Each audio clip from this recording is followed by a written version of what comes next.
Hey, Mr. Christopher. Let's start over again. You go like Chris, right? Christopher? Yeah, yeah, Chris is good. Chris is good, right? All right, Mr. Chris Yeah, Chris is good. Costanza. Oh, all right, Mr. Chris Costanza. Welcome back on the show for the second time. How you doing, brother? Good, Dan. How you doing, brother? Good, good. It was great to see you at the Bahamas at PC. You were looking great with your spouse, and yeah, congratulations. You were nominated for the Asian of the Year, and this is our second time being on the show together. You're guest number three. Oh man, that was a blast. That was a blast. Thanks for having me again. Honored to be a part second time. So it's been a few years, but it's always good seeing you at the events. I feel like the Bahamas was the best one yet. Yeah, So I think so. Location wise, you can't beat it. But yeah, 3 years ago, we had a great conversation. You were in the business for about 6 years at that time, and it was in the middle of the pandemic, and you had 5,000 policies at that time, and you were moving to a bigger office, or you're buying your building that you're probably in right now. But exactly. Yeah. a lot of things have changed, I'm sure. So tell me where your agency is at right now, and any updates that you could give us since then. Yeah, sure, sure. Yeah. So about 3 years ago, in the middle of the pandemic, we had to transition to doing, from home appointments to phone appointments, and we went from it gave us that challenge gave us an opportunity. So now we're, like you said, we bought our building. We went from about 1,000 square feet to 3,000 square feet, and really try to double our staff size the last few years. We got about 10 million in premium. And we've really tried to, our last few years, just try to focus on diversifying our book of business, having a strong commercial wing, having a strong health insurance component, and then having somebody that's really dedicated to life and financial services just to give the full product suite to our clients. So that's been our focus the last 3 years. And, we've been able to double our premium the last 3 years. And that's what we'd like to do the next, 5, 10 years is keep doubling our premium goals. Oh, yeah. That's awesome. Yeah, you're off to a hot start and you're keeping it going. So tell us a little bit about why you think you were nominated for the Agent of the Year. Do you think it was balanced production? Well, I think we were strong in personal lines. I think we've been strong, nominated for that a few years, personal lines age of the year, and we've never won it, but we've always been nominated for that. And then we had a strong specialty year, we had a strong life insurance year. So we've just, I think, probably being well rounded, that's kind of the name of the game. And it's helped our retention, it's helped our give people new opportunities, and it's helped people specialize in what they love to do. So I'm a fan of it, in the sense of, you can put the old saying is put your aces in their places, and so you got to put people in the right seats so they can flourish and thrive. And so last few years, that's really what we've tried to do is help people specialize and focus on where their strong suits are, and lean into their strengths versus trying to always shore up their weaknesses. Right. Yeah, specialization that is something I totally believe in too. So how does your team kind of break down right now as far as roles and departments and things like that? Yeah, so right now we've got probably 7 or 8 people on the outside sales team. Those people are really just going after personal lines, trying to grow a personal lines book. And we've got 6 inside salespeople that are doing reviews, focusing on shoring up our client retention, diversifying our book. And then we've got 3 people doing, a variety of both life and financial services, and then health insurance, and then commercial insurance. So we've got one person for each of those fields. And so they're all competing to grow, let's take our life insurance book to 1 million, take our health book to 1 million, take our commercial into the millions. And so it's been helpful in the midst of rate, challenges in the personal lines. It's important to have, the ability to pivot and not, you know, have to wonder how we're going to make it work if something happens in one specific line. So I'm thankful to have it, because every month it's nice to have the extra revenue from each stream of income. And then separating the inside and outside, is that something you got from the Olsen agency?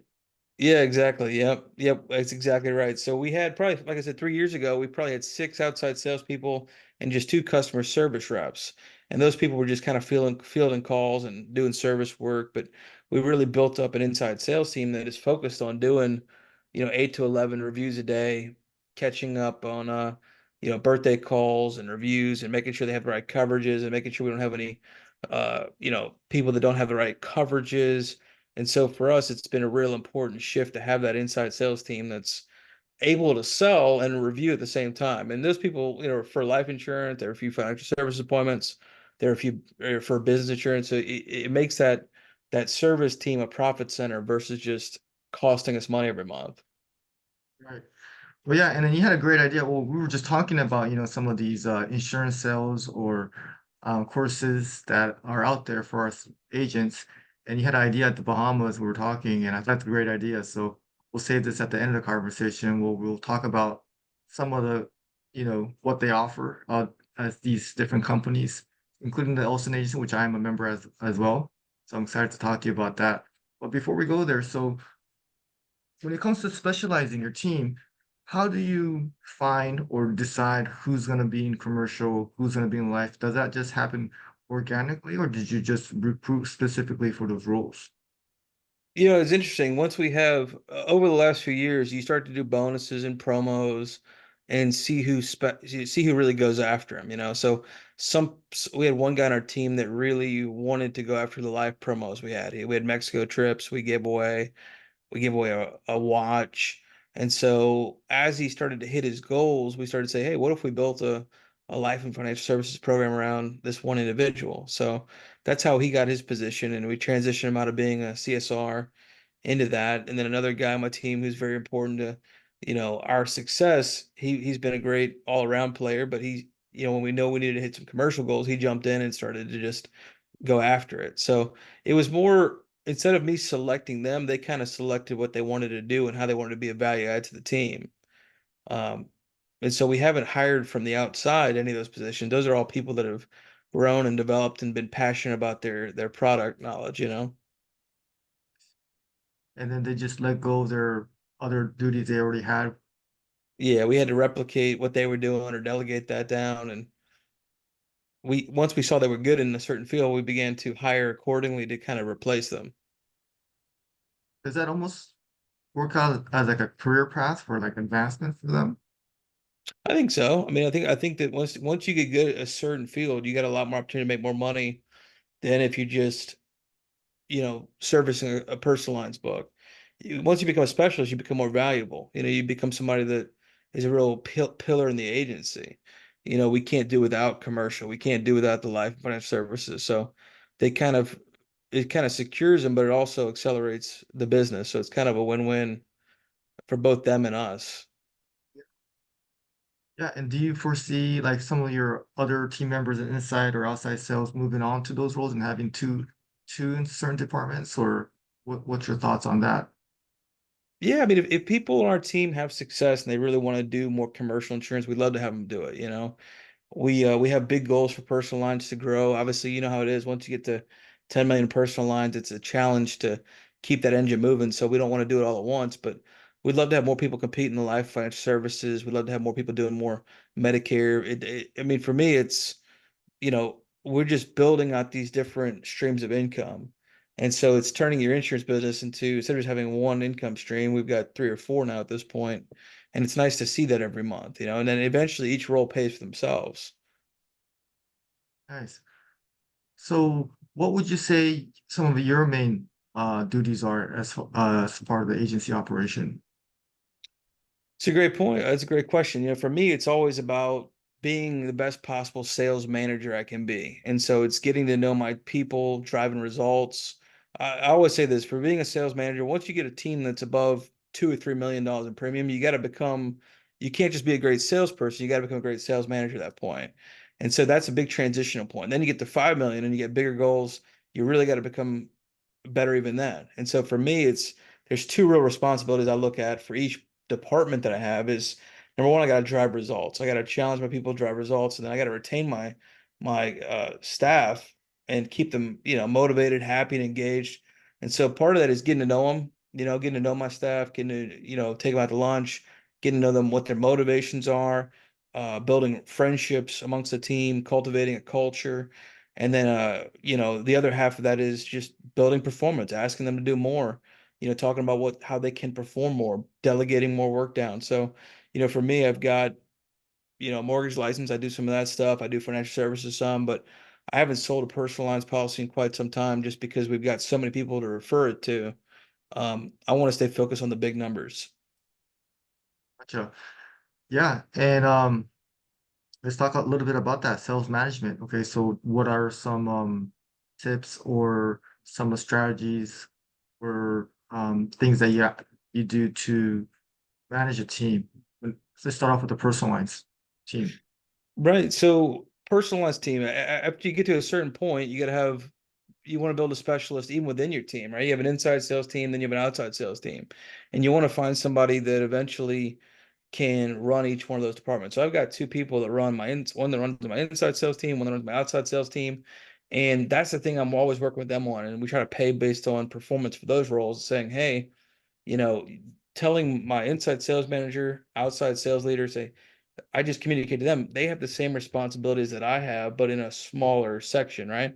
So I tell them, hey, you got two goals to drive results, let's grow revenue. And then secondly is to retain the team you got, right? Obviously, don't retain people that aren't contributing to the vision or to the bottom line, but that's what we want. We want leaders that can drive results and retain people. And so then I look at those two roles, and then I've got somebody that's kind of an office manager, operations manager, and then I've got the three specialists that I manage as well. So you have to start developing who's your direct reports, and then who's reporting to those people, the outside sales manager, the inside sales manager, and empowering them and coming alongside them as a support when you're communicating to the wider team. So I run a staff meeting every Tuesday that kind of reinforces what my team leaders are doing. I jump into, once a week we do an inside sales meeting, once a week we do an outside sales meeting, and it's coming in to support my management team to back up what their goals are, right? And so we're all aligned financially and we're all aligned compensation wise to achieve more. Everybody here wants a growth mindset. They want to have it's a growth atmosphere. We all want to keep growing our income. And so we're always asking for more from our people. Nice. Yeah. So those meetings, those staff meetings, do you just meet with those direct reports or does that with the full team? So we have a all staff meeting on Tuesdays for about a half hour. So we'll Mhm. talk about results for the whole team, probably similar to what you do with I see your staff meetings. Always fun to watch your staff meetings. But we Nice. bring the whole staff meeting in. We talk about the promos. We do some giveaways. We do some highlight who's winning and who's obviously shining that week. And when you celebrate people at the staff meeting, it makes other people rise up and say, I'd like to be in that spot myself, right? I always find like when you give praise in public, it makes everybody kind of, try to go after it. At least the people you want on your team, they're going to be inspired by it. If people get, in the opposite way, they get jealous or they get bitter about other people's success, you probably don't want those people too long term on your team. So we always tell that if somebody can do it on the team, why not you? And so that's a good 30-minute meeting. We go through some content, maybe a PowerPoint slide, and then really just always casting the vision and values of the agency. So that's what we use that Tuesday all staff meeting for. It's a weekly installment that it's so important. Once you get a group of people that's beyond 6 or 7 people, you really got to have an all staff meeting once a week to keep them all unified, talk about how to handle conflict with clients, talk about how to deal with interpersonal issues. They need that training. They need to hear from you on what you believe is how we conduct business. So that's why we do it. Nice. I couldn't imagine not doing it at this point. Yeah. Yeah, no, a weekly meeting is always fun. What are some of your favorite like or most successful sales contests that you had? Because it sounds like you do make it fun with like these promotions that you have. What are some most motivating or you has the most success with, would you say? So, recently we've done a PS5 promo for my inside sales team. And we've got people on the inside sitting there that really wanted to get this PS5 that we're giving away next week. And it helps people when you do a promo, it almost always pays for itself because somebody comes out of the woodworks really going after it in a way that you didn't know they had it inside of them. It just gave them that extra carrot to push a little harder. That's one recently that's been successful. Another one that we did, year after year is we partnered with the district on doing a trip to Mexico, Cancun. And we usually have 3 or 4 people that show up and show that they can do life insurance in a way they didn't think they could do it before. Another one I would say is we give away a watch for, a real nice watch for life insurance. Um, so the challenge thing is you want to make sure your promos motivate people to stretch a little bit more, than what they currently are doing. and you don't want them to, if you're always missing it or if it's always too easy, it kind of ruins the purpose of the promo. You want it to be kind of stretching them a bit, but make sure they can actually attain it or somebody on the team attains it. And then how long do you run these for? Is it like a 1 month or 3 months or The live promos last for 3 or 4 months, but the PS5 promo only lasts for 1 month. nice? Yeah, man, sounds like a great boss, man.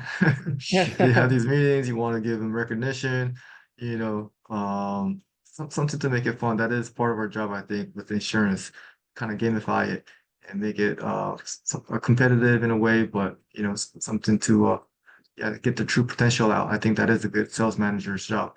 Anything else as far as like as a sales manager, like data or metrics that you're looking at as far as training opportunities or areas for improvement or what you see has helped you make the right decisions when it comes to, managing multiple sales agents? Well, we do a weekly report. So every week I have my outside sales leader and my inside sales leader and my life health and commercial specialist. They fill out a weekly report, tell me how many apps, how many leads, how many closings. And so with that, it creates a framework when I get that Monday morning, it creates a framework for the Tuesday morning staff meeting. So I would really recommend that. A lot of agency owners don't have weekly reporting.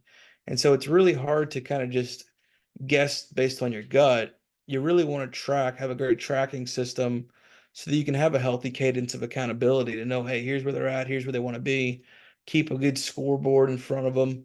That way you can keep asking them for more. So that's something that we do is have a weekly tracking system that shows, hey, this person had this many apps they set, this many apps they closed, this many premium they sold. And so it creates that weekly accountability to where they're seeing where they're at all times. And it creates the conversation piece. The data creates the conversation piece.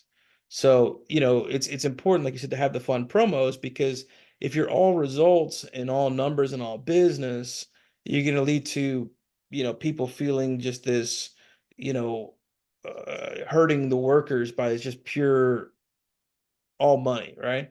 So you have to have a balance on results plus retention. You have to have that, maybe it's 70-30 results and retention, maybe it's 60-40 in some seasons, but you gotta find your rhythm of how much you're getting to know your people, how much you're having fun, and how much you're actually driving profitable growth. Yeah, man, that was awesome what you just said there. Data drives a conversation. Is that what you said? Or data determines a conversation? Yeah, data drives the conversation. Data That's a drives good a word. conversation. Yeah. No, I think that's great. You look at it on Monday and then you kind of figure out what to talk about on Tuesday. So that's awesome. That's a great takeaway. Not just you just talking about stuff that you're just not going off feel, but you're looking at real numbers. And it is a number-based business, but we also have to keep in mind how they feel. What do you say? You're always saying you mentioned a couple of times, always trying to get them to do more, trying to get them to do more. And my staff has at times has told me like, hey, like when is enough? Like, like I'm praising them at the same time. Sometimes they feel like they could never make me happy, even though I feel like I praise them enough. Do you get that, or how do you balance that with like how they may feel like we could be too demanding as sales managers? It's a great question. I had somebody ask me that on my team as well, saying, "Hey, I'm concerned I'm going to do all this stuff and it's not going to be enough." And I said, "Well, here's the truth. We expect to win and we expect to have great results, and we're going to celebrate those milestones when we hit them.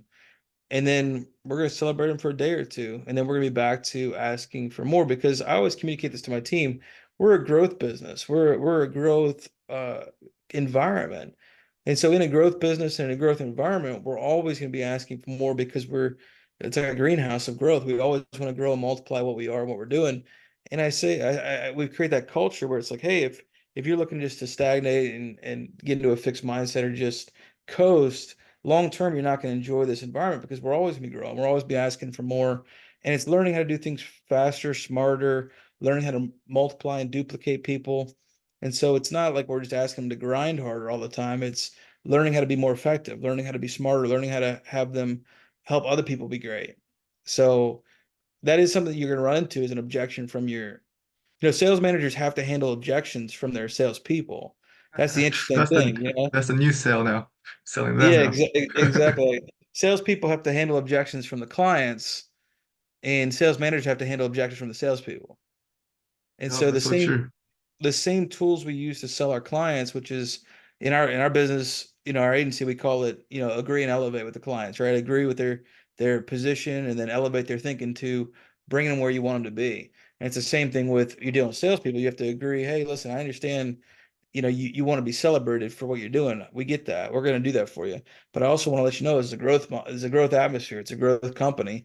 We're always going to be asking for more growing and developing to new metrics and new milestones. So, and people get excited about that if they know you're always a growth company, if they have that mindset themselves. Yeah.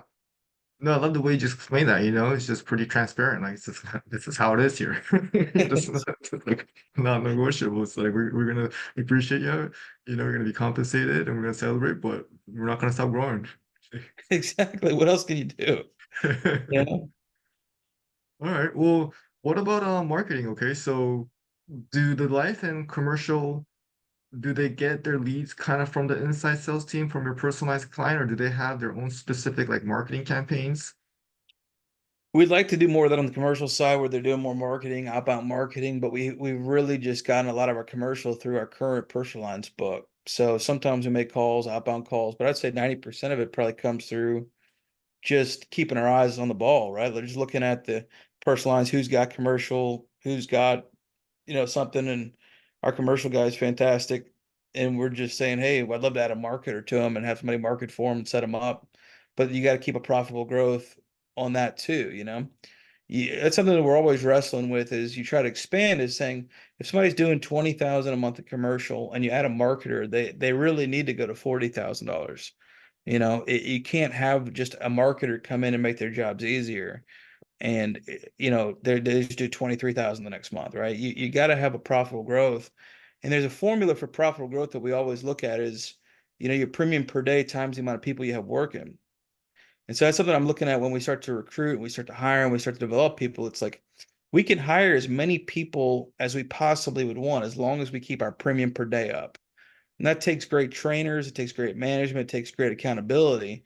Um, so that's something that we always check as well. When somebody's new to the team, what's their premium per day their first 2 weeks when they're So you do marketing, that right? for marketing, Yeah, premium per day that they're bringing in.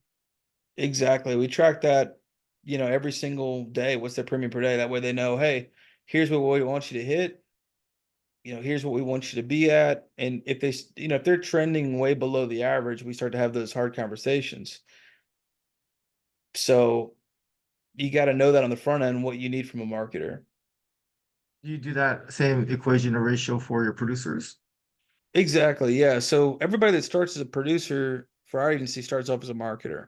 We make them do, set 20 appointments for somebody else, and they do 20 kept appointments with somebody else so they can learn how to write business the way that we like to write it. Nice. Okay, gotcha. So if the inside sales team they generate a commercial policy, do you have any compensation for them for the lead or for the close or anything like that? Is there any incentives for that team to generate life or commercial sales for your specialists? That's actually one of the things we actually started talking about doing is for the inside sales team starting to do a point system where we can start to track. Let's say their goal is to get 10 kept appointments a month in live health, commercial, financial services, and start to do a bonus system based upon who's got the most portion of that pie in referring the business. So you got to figure 10 appointments. It's only an appointment every other day that they're referring over to my specialist. And so what we want to do is do a bonus based upon that. We've been thinking about this actually all this last week is how do we get them to do more? Because we've done $50 bonuses, we've done $100 bonuses, but it's been more one and done. But versus building a system of every single month, that's what they're going for. They're going for 10 plus kept appointments in the area of life and financial services, commercial, and then just kind of splitting a bonus amongst them based on who's got the most referrals. Yeah. Yeah, and that's good. That I think the your sales and I mean your specialists will love that idea. Probably generate more leads for them. Yeah. And I tell them that they have to go build a relationship the same way that they would build a center of influence out in the market. Our life guy has to build a real strong relationship with the inside sales team to where they feel connected to him. They feel connected to his success. They can't just demand it. They have to go, you know, connect and build rapport, build relationship, and do the same thing you would with a center of influence. Our commercial guy does a great job at that, but it takes that constant connection with them, and them celebrating and appreciating when they get it. Yeah, and maybe even some training too, like, hey, someone mentions this, you could pivot the conversation this way. So, yeah, I think it is really important that the specialists get involved in helping the staff get more referrals for the agency. Exactly. Nice. Well, yeah, a lot of good stuff there. So, yeah, sales management is awesome. Subject to talk about. I love talking about it. Sales teams, developing them. Any other like things as far as aha moments you've had in the last, since we last talked 4 years ago, that really might have been a game changer that you weren't doing back then? We kind of had this mindset of we always wanted to delegate and to create specialists and to kind of build many centers of influence and many centers of income stream, even from the beginning of the agency 9 years ago. So we kind of began with the end in mind of saying, hey, we want to build a whole team of people that are successful and thriving. And so now we just kind of are living in the days where we're kind of being able to see it come to flourish. And now it's just, hey, we want to double and triple what we're already doing. So something we talked about even a few years ago is number one, when you're trying to build a business, you got to build great systems. You have to build great systems that are repeatable actions, repeatable progress, repeatable fruit to the goals that you're trying to get, and then find really good people that will work the system. And so one of the things I would say that I've had to step into the last few years is just being kind of the recruiting captain of my team, like always be on the lookout for fresh talent, who's going to help us go to the next level, building relationships amongst my current team, and who wants to step up, who wants to do more, and who has the ability to do more. So you have to find really really good people, and you have to always be you will always be the top recruiter for your company, even if you get to a place where you have somebody recruiting for you, helping with recruiting. And that's something I tell my inside sales leader and my outside sales leader. They have to be helping with recruiting as well, meaning that they're retaining and they're building people. They're being the glue for their teams to where we don't have high turnover. So when we have leaders that have struggled in different ways, they tend to have lower retention amongst their team. And when you have great leadership, then you have higher retention. So we see that all the time based on certain leaders is some leaders can drive results, but they're not great at retention. Some leaders are good at retention, but they're not great at driving results. And so for me, it's always looking at how do we drive results and also retain our best people. You're always going to have to lose every year those people that don't want to go to the next level with you. And that's just a hard part of the business is, some people don't want to be held accountable for growth. So that would be the main thing is just looking at, hey, how do I stay on top of recruiting? I've had to, as I elevate as a sales manager, I had to be a little bit more, have a little more finesse with my team. How to have a little more problem solving and conflict resolution. And when I was just initially selling a lot, I could just be a guy that was out there close, close, close, close. And it didn't require the same skill set as a sales manager, which requires a little bit more finesse and care for the person. And you're dealing with people long term versus one time at a point of sale over an hour conversation, right? So, those are all the things we've had to build into our management system is learning how to help people grow and function together and be happy together as they work in an office environment. Oh yeah. Yeah, you kind of put it all together there, First few years, you have to build the foundation. You have to build systems around it. That's that's the first step. I think that's great that you mentioned that was like your focus there.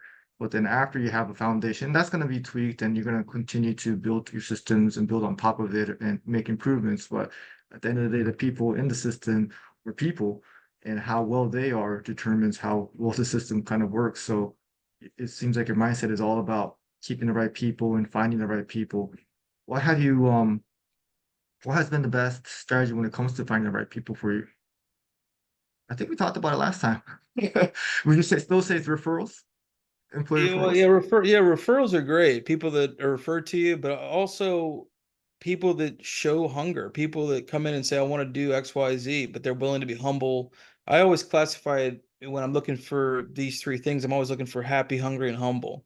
They're happy for the opportunity to work in your agency. They're humble, meaning they're willing to be coached and follow a system, and they're hungry. They're hungry for performance-based pay. And so you try to build a system around interviewing people that fit that mold. And that's something I was going to mention to you a minute ago, is that we always say that healthy systems never happen by accident. They have to happen by intentionality and design. And everybody has a system, right? So all insurance agency owners, they have a system. Either it's by default, things are just on autopilot. They don't know what's happening. They just kind of go on default autopilot mode. Or you have a system by intent where here's my goals. In the book, Four Disciplines of Execution talks about that. You either work based on the lead measures of here's where I'm going to be, or you look at the past lag measures and oh, that's where I'm been. Okay, let me see what we can do here. And you're kind of on autopilot, just kind of drifting through your business. So that's been really important to us, is to build a system of the type of person we're looking for by creating an environment where they're happy for the opportunity. They understand what we expect, positive energy only. And both systems, the one that's effective and growing and a growth mindset, or the ones that's just on autopilot, both of them are created by design or intention. And you have to have your team of leaders create it with you, right? Because you're going to have a system that's either created or tolerated, right? So I don't want to tolerate low energy or BCDs, what we used to call from the above the line book. Blame, complain, defenders, people that make excuses. We don't want a culture where we tolerate that. We want a culture where we elevate and create winners. And so, that's what we started years ago, is creating a plan of who does what, when, and how. And then we go looking at finding who can we strengthen it, and then who has the ability to do it. Does my commercial guy have the ability to manage a marketer that can double his income? And I have to look at that and say, does he or does he not? And then I'll put effort there, right?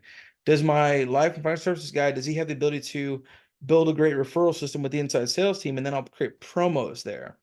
What is my health guy doing? Is he effective? Can he do it on a budget? Can we build a better website for him? And so it's just finding out who's got what when, and how do we keep on, promoting the right stuff, right? And so, and where you put your money is what you're going to get more out of, right? So you have to have a return on each dollar spent, and that's something we always look at every single month: is where are we spending our money, what's our investments, what do we want more of?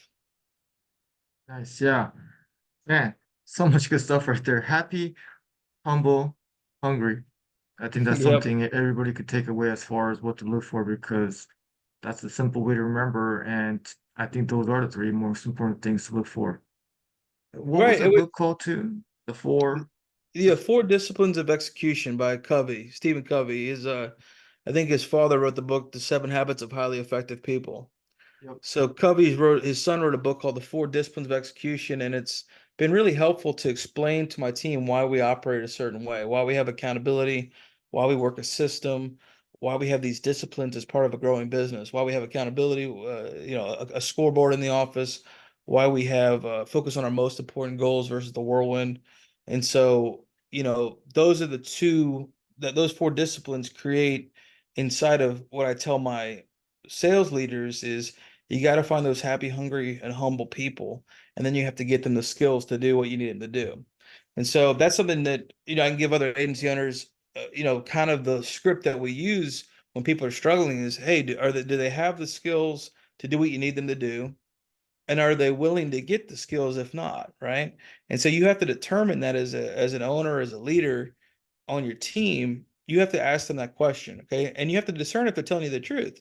Number one, are you willing to do what I'm asking you to do with all your heart, with all your energy, all your focus? Number two, do you have the skills? If they don't have the skills, you can get them the skills. But if they don't have the willingness, you have to exit them from the business. You have to stop trying to work somebody that's not willing to do what you're asking them to do right away. And so those are the two questions we always ask, is saying, are you willing, and do you have the skills? And we can get you the skills, but you got to bring the batteries included. You got to come with energy and hustle. Otherwise, they're not a great fit for your team. And you have to be okay with that. You have to have that abundance mindset that says, hey, there's an abundance of people that would want to work here in a growth atmosphere. and I can't be spending a lot of time with somebody that's not willing to do what we're asking them to do. Because there's a lot of people that want the accountability. There's people that want to grow. There's people that are so thrilled to be a part of a growing team or a team that's competing to win, you know? So you got to find those people versus trying to be in these, relationships that can be kind of toxic at times. Just Yeah. not a good. Yep. Yeah, I just had to let somebody go yesterday. Well, I thought I was gonna be a superstar with a lot of experience, but yeah, that one of the things that you said was humble. That was missing for sure. So yeah, What's the coachability. There's an old YouTube video by Simon Sinek. You ever heard that guy that did the whole Leaders Eat Last? The Navy SEAL guy, Simon Sinek. Start with why. Yeah. Yeah, yeah, you've heard of him, right? So he has a matrix on trust versus performance, right? And so in the Navy SEALs, they don't allow people that are high performance and low trust. They'd rather have somebody that's medium performance, high trust, and so you have to look at that as well. It's a matrix we look at. I got people that are high trust that are medium performers. That rather that than high performance, medium to low trust, because those people that are high performance but low trust, meaning that you can't trust them that much, those people will always be a cancer in your business. We've had that, in our district. We've had that in our agency at times. People that are high performance, but you can't trust what they're doing is in the best interest of the company or the client or even your team. Yeah. Yeah, it's kind of the trade-off of, short-term results or, long-term results. I think in the short term, it's like, oh man, that production would be so nice. But I think in the long run, it would have been a bad office culture, and that's uh, more detrimental than the short-term, gain that you get from production. Exactly. 100%. All right, cool, cool stuff. Well, I want to save a little bit of time for a little bit of what we talked about, so you have one thing that you have done for your sales team. I could tell how much you invested in them, but proof is in the pudding too, because you invested in all these training programs that insurance agents have. So maybe we could do a little bit of uh yeah, review on these programs that's out there. What would you want to start off with? Sure. I mean, there's a ton of great resources for a new, agent or a new somebody that's trying to go to the next level. There's a ton of resources. When I started in the business, my first goal was to get to Toppers Club so I could get around the top 10% and see how they thought and see how I could elevate my game. And then my next goal was to get to President's Council to see how other people thought. There's something different when you get around people that are winning and executing at a much different level versus just these social media groups full of people that are complainers. And so, when I first started in the business 2015, there was a President's Council agent in Kansas that I would, offer to buy him lunch just to get to know what he was doing, how he was doing it. He was glad to do it. It was a cheap price of mentoring, and I didn't have any money. And at the time, it seemed like he had all the money in the world compared to me. Time, Dan, I'm sure you get the same thing, and a lot of people have a hard time wanting to pay for mentoring or coaching. But those are the people that don't get. If you don't have any skin in the game, they don't actually get anything out of it. You end up just wasting your time coaching and mentoring them, and they end up not doing it, right? And so, for me, it's always been a foundation of our business to want to get around people that are doing it well. It's just wisdom to think about, like, how do I get around people that are doing it better than me? That's part of the humility aspect, right? Is saying that there's somebody out there at all times doing something in their business better than I am, and I can learn from them and I can glean from them. I've done it with you. I've done it with a number of people. I talked to Michael Weaver last year. It's funny, his platform. Just a quick story about him. I know he's been on your program a few times. We used to compete. We live in the same part of the country here in Missouri, and we used to compete. He used to work at State Farm. I was at Farmers, and we would compete for insurance policies. And then eventually, he sold his book and went to start the coaching. And I've been on a boat with him and talked to him, but he's got a great training platform and how remarkable what he's done in so long, in such a short amount of time. And he's got a phenomenal program just as far as how to teach people how to sell and the fundamentals of life insurance and all those things. And another guy I talked to at the Bahamas that I've been friends with for 6, 7 years. He came out to our district years ago. Is Brian Scott, and he came out to our district, and just came out and taught how to sell and how to work leads. And so each one has their strength, and I recommend everybody kind of trying it out for a few months and seeing which one or two actually can get you where you need to go. And I actually think they all serve a purpose for whatever season of your agency you're looking to do. Part of the reason why I think you and I are looking at the Olson agency is because they're what 60, 70 million premium, and they've gotten there in a relatively short amount of time. They went from 28 million to 70 million, and they offer a lot of transparency and insight on how do I grow as an agent from 11 million to 25 million. How do I take my team from A to B? And I love their ability to their willingness to coach and train your sales managers too. So they have a Tuesday afternoon meeting in Central Time at 3 o'clock that I'll put a couple of my sales managers in on that meeting so that my whole team is thinking of it's not just Chris that's wanting a growth mindset. There's other agencies out there that are much further down the road that are teaching here's how you do things. And so it creates that collaborative mindsets where people on your team don't just think it's Dan's ideas and Dan's kind of a demanding boss. Like, no, hey, here's the industry standards, or Chris is just kind of a demanding boss. It's like, no, here's what people are doing. People will get as you get exposure and you realize other people are doing it, people begin to dream a little bigger. They begin to think a little bit bigger. And so I've used Olson for the last few years. There was a few years where I did Craig Wiggins coaching, and all of them have been tremendously beneficial. All of them have been insightful. I think that the thing that was inspired by Wiggins and Olson is they have 40 to 60 million premium agencies. So if you're hitting once you get to be 5, 10 million in premium, those people are people you want to look at. Hey, maybe I can glean some things from them, right? When you're first getting started out, there's other programs that will teach you how to sell and your team how to sell. And those are programs that were designed for people getting started and how to sell a policy.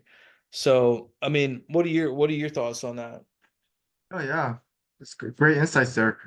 First of all, I think you're right. You have to have some skin in the game. You can't just try to learn everything for free and not sign up or not, spend money on mentors. So I think that's great. That your willingness to invest in learning.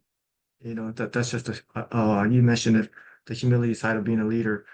And yeah, I think it depends on what season you are or what you're trying, what's your constraint or what problem you're trying to solve. Like either if the closing ratio, or you're trying to be a better sales manager. So depending on what season your business, and just like you said, that is when you could find out the right coaching program for you. I have great experiences with all of them too. I haven't really went into it as deep as you have, and I think that's kind of what I'm looking for right now is business strategy and things like that. I like that, but maybe the sales coaching, the tactical, like, okay, if they say this, what do you say? The objection part. I think I haven't been that involved with my team with those type of sales skills. So maybe I'm leaning towards like the real sales training, like the Michael Weaver or Brian Scott or Vlad, insurance sales lab. Maybe that is really where I would maybe not have to be involved and kind of have training program help my team out with that. So that's kind of where I'm at right now. But um, yeah, I think all agents should look into something because we there's so much good information, out there nowadays that maybe 10 years ago wasn't. Yeah, it's interesting. It's the people at the top of the carriers are the ones that are investing in the coaching. And the truth is, you know, there's a lot of people that need the coaching mentor, but they don't invest in it. And so they stay at the bottom or the middle of the pack. And so people say I can't afford it, but the truth is you can't afford not to grow nowadays. You can't afford to not grow and hit your goals and hit your efforts. And so I'll tell you, there's a number of times people reach out for help, and it's very rare where people actually say, you know what, hey, I'll spend the money on the coaching and the mentoring, and because for me, I've got multiple businesses, I've got things doing, I've given away a lot of content for free. I've written a book, that you can go read it online for $15, but until they do the work and invest and show that they care, it's hard for me to want to work harder in their business than they are. So I love these platforms. My team leaders love, the Olsen agencies role playing. They love Weaver's stuff. At times we've done Craig Wiggins, whenever he was pushing his stuff. Went to a conference with him before. So it just gives your team exposure. Exposure really does change the game. You know, it's like you start to see the difference between playing high school football and college football. You see the difference in the speed, the focus, the tenacity, the size, and the talent. And it's really that difference. And so you can't afford not to do it, and you can't afford to just stay struggling when there's so much available nowadays. You know, none of the stuff was available when we were getting started. Oh yeah, none of it was. Yeah, and exposure is a great word too, because if you think about it, yeah, we get to go to conferences and we meet other agents and we go to DM meetings and we talk to others, but sometimes our staff is just they're just in the office and just dealing with each other and clients, you know. So I think it is great for them to see what else is out there. Like, wow, there's agencies that are writing this much. This is how they do things over there, and I think that is great to understand, uh, to get that exposure of how things are done, what speed, you know, what criteria, and for them to get an outside view. Like, just like you said, so it's not just like us agency managers saying it. Oh, this is how the best of the best are really doing it. I think that's great too. Yeah, we went. I took a couple people from my agency to the Embrace conference out in April, and there was a guy on my life insurance team that he started listening to a lot of what that guy Van Mueller's, content, 800 life apps in a year, and it really gave him some content, some insight that worked for him to double his life sales right away.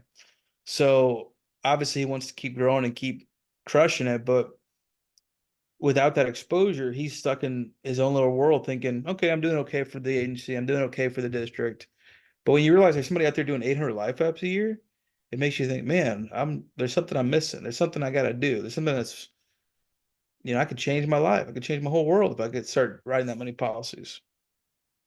Yeah, that's great. That's great stuff that you took him out there. And again, the key word there is expose him to what's out there in the world. I think we all need that as agency owners too.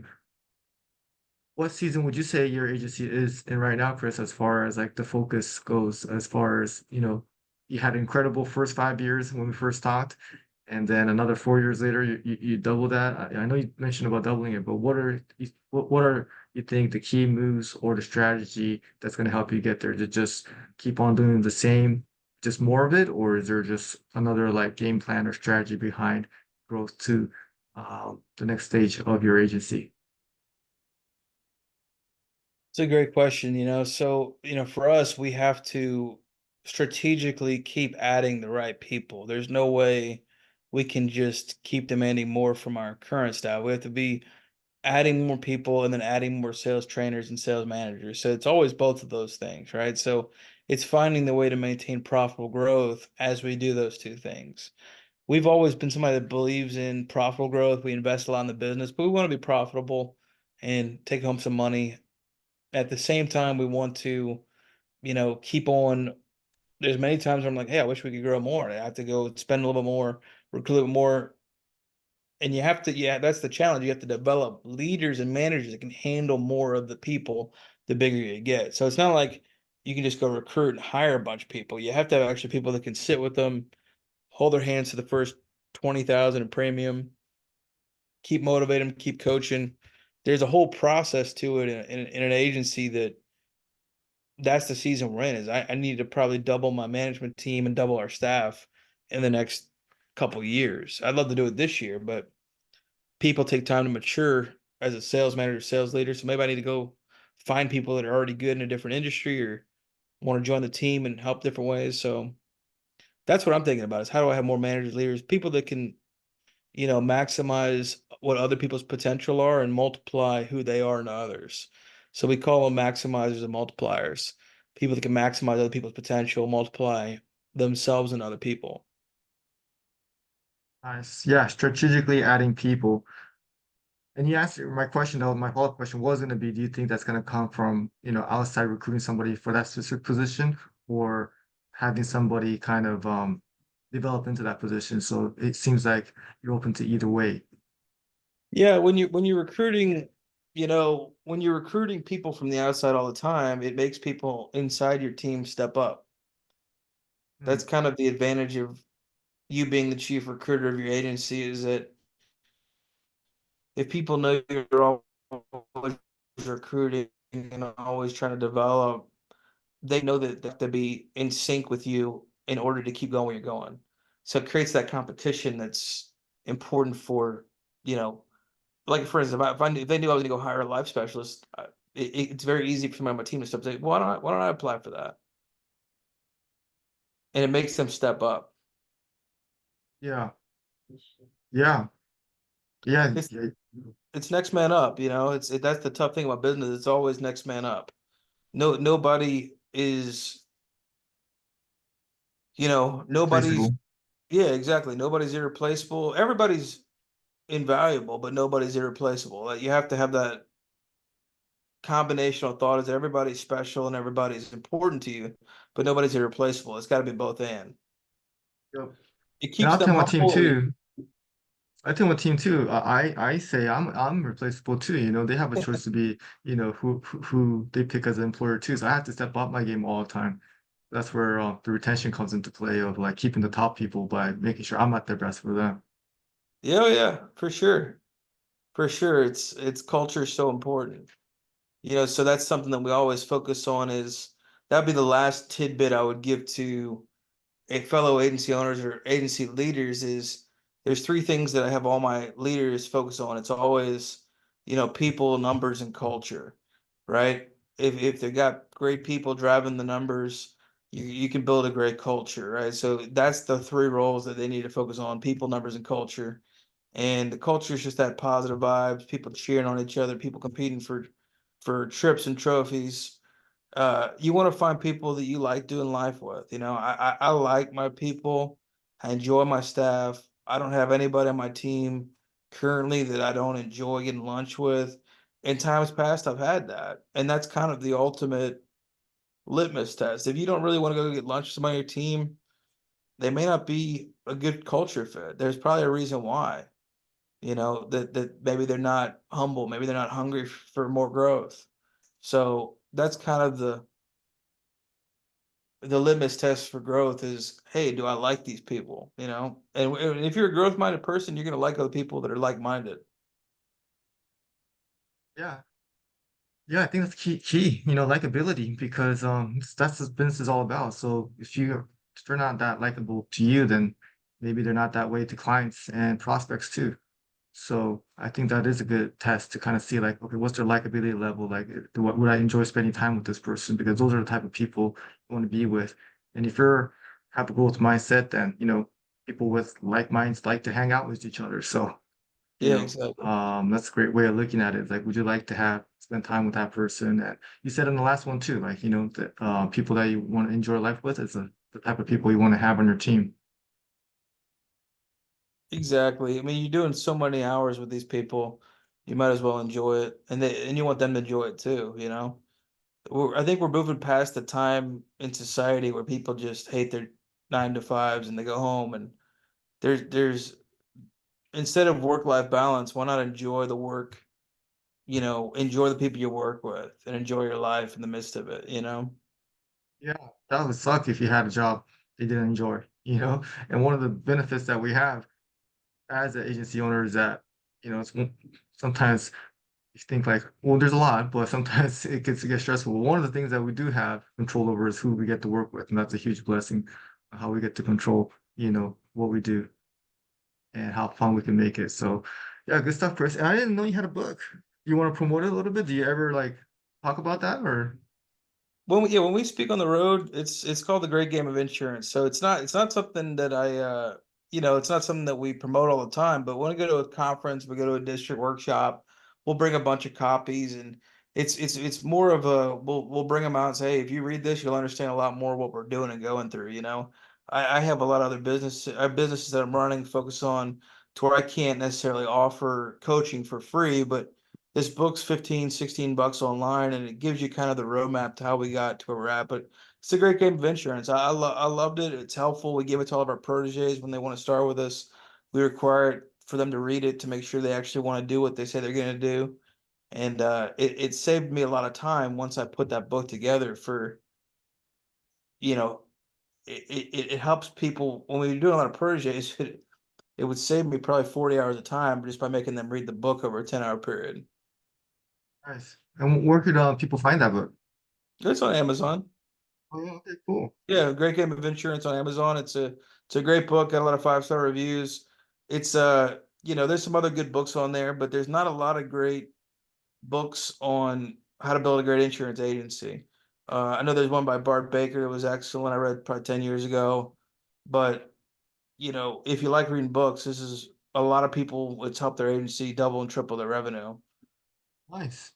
Yeah, I'm glad to be able to talking about that, in the show. So hopefully, people check it out. I'll be checking out myself along with 4 disciplines of execution.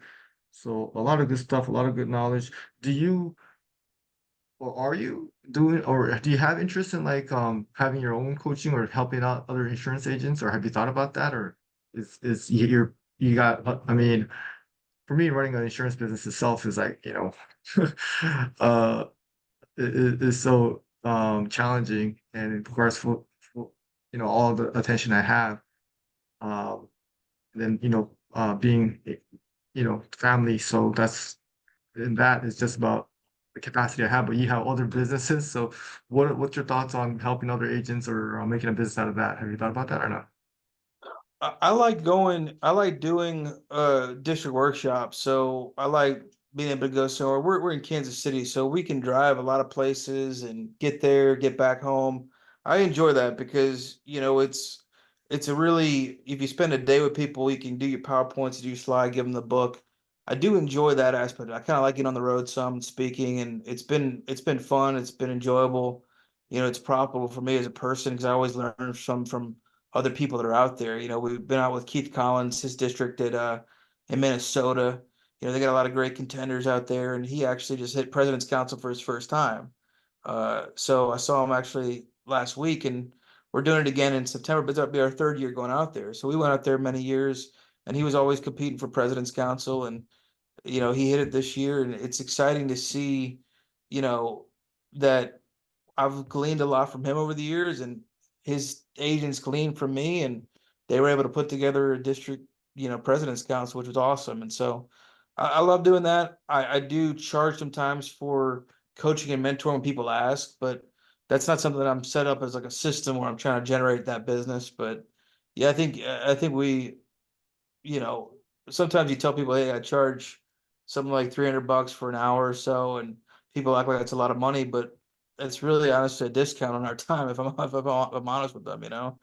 I could charge, if I look at my hourly rate, it is a discount on my time, but it's more of a service to them, and I just need to have them focused and have some skin in the game. But for me, do I want to do a coaching platform? Not at this time. It's not something I'm really passionate about. Doing an online portal. I like getting in front of people and with people. I like that more than just doing an online social media platform. What do you think? Gotcha. No, yeah, I think that's the great way of looking at it. It's kind of like, hey, if I were to do a business, like, or not even a business, it's kind of just like, what do I like to do? So if you like to go out there and be in front of people, I think there's so much more value in that. I think there's just so much more people paying attention to what you're really saying. And I go back and forth with this all the time myself. Like I'm always like, I started this podcast thinking I'm gonna eventually become a coach or like have like a course or something to offer. But I just like just talking to people and just getting to know how they work and implying that and learning things to improve my agency. So it's just kind of funny when you give back in different ways. So I think helping other agents in general is a great idea. It doesn't necessarily have to be for money. I think if you can make a business out of it, that's great because there is more, it's better for the actual person that is buying it too, because talked about it a couple times. They actually would execute on that. If it's for free, for some reason they won't do anything with that information. So it's good for both sides. But There's yeah, I something think happens. Yeah, there's something that happens in your brain when you put money on the line. It's that your brain gets active in the conversation, versus if you're just attending for free, it's passive and optional. right. And it's not there's not no value attached to it. So you're not looking for that ROI. But once you pay for something, then you have to get something out of that. So yeah, I don't know. But you definitely could do something, and this $300 is your fee. That's a steal. Absolutely. But I yeah, feel I learned a lot. I feel that way. Yeah, I feel I feel that way because it for me it's the reason why I say it is because it's it feels cheap. Like my time is valuable, your time is valuable. People that are winning a business, their time is valuable, and you know, I think we could be charging a lot more, and people can get so many nuggets that could help them make so much more money faster. I do like So the 101 too, because that's really where you can get in deep and talk about a little bit more about your specific situation. Someone could actually tell them like, hey, I got this person, it's been working with me for this many years, and now their attitude is starting to do this and that. And like, what do you think about my specific comp plan for this? You could really get deeper into that type of setting. So I think if you were to offer something, the 101 is, I see a lot of value in that, you know. yeah, exactly. So I'm open to that, and if there's other district managers that want somebody to come out and speak and motivate their teams or their agencies, I'm happy to do that. We'll be doing a territory meeting in July here in Kansas City that we're speaking with my district manager Joshua Sharp. He's been a big accelerator of my success over the years, and I had lunch with him today, and so that those relationships, without Josh Sharp, I mean, he wouldn't like me saying this, but the truth is that without him, I don't know, I might have a third of the business I do currently, and he always gives credit back to me and my team. But the truth is, without a great coach, who knows how limited you are. It wasn't until Phil Jackson took over the Bulls to where Michael won 6 titles. A great coach can put it all together for you and keep you moving, keep you accelerating, keep you growing. And so I give a lot of credit to Joshua over the last 9 years working with me and our team, and they're very generous and they spend a lot of time building my people up. Yeah. So you mentioned him on the first time we talked, and I didn't know what. And then he was on my show, and I didn't put the two and two together that he was your DM. And I saw him at the Embrace conference too. So yeah, he's a great guy, and I love how you give so much credit to him. I think that's something that I feel like maybe I should have done a little bit earlier in my career, is really seek out leadership instead of thinking that I had it all figured out. So that's a great insight of how you give credit and how you seek out information and how other people have helped you, because this business, we really can't do it by ourselves. Yeah, I agree. I agree.